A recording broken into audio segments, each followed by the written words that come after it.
Welcome to 2 Minutes of 10 Pin Results. Today we're going to talk about the online entries for Carnival events, and I'm going to give you a quick demo of how it works. Before we get started on how it works though, let me show you around the screen. In the top right is the mini cart showing you your current balance. In the main area we see a list of squads in the event, and to the right you'll see a space where all of your entries will appear as you make them. As we zoom in here at the squads, you can see the date the squad happens, how many free spaces are in it, and a button to put in a singles, doubles or teams entry.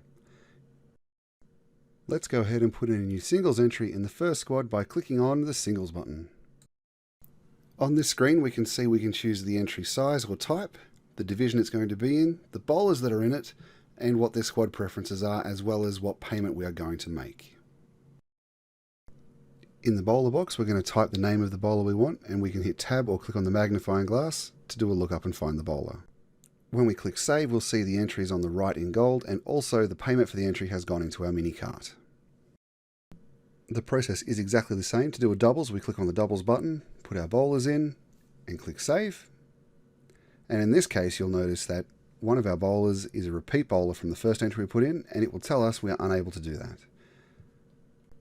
To change the bowler, we click on the pencil and we type in the bowler that we would prefer to put in. You can type in membership numbers or partial names. In this case, we'll type in a partial match and it's automatically found him.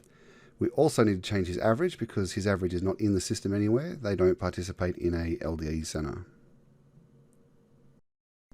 Let's just fast forward while we create this team.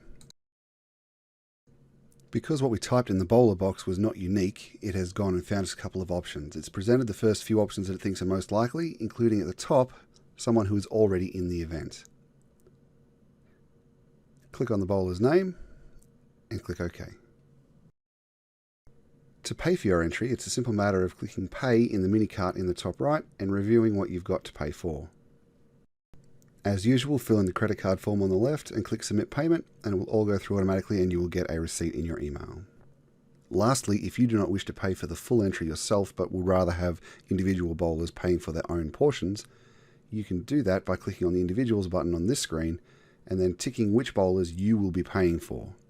In this case, we'll pay for 2 bowlers, and you'll see that when we save this, the cart will automatically have the cost of 2 bowlers in there, being 70 instead of 35, and those other 2 bowlers will have their own carts have been created with their amounts outstanding.